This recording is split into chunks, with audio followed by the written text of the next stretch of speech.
Hi everyone, in front of me I've got Honor X6 and let me share with you how to activate automatic system updates on this device. So first of all, we have to enter the settings and then scroll down to find About Phone. Now let's keep tapping on the build number to enable the developer options, and if you want to learn more about the developer options, simply check our video about that. After getting to the general settings, we have to enter System and Updates and tap on Developer Options.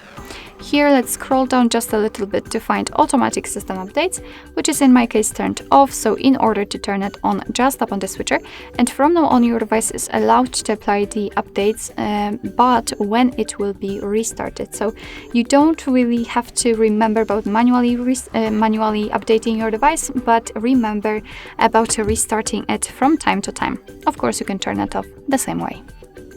So basically that's all. This is how to activate automatic system updates in your Honor X6. Thank you so much for watching. I hope that this video was helpful, and if it was, please hit the subscribe button and leave the thumbs up.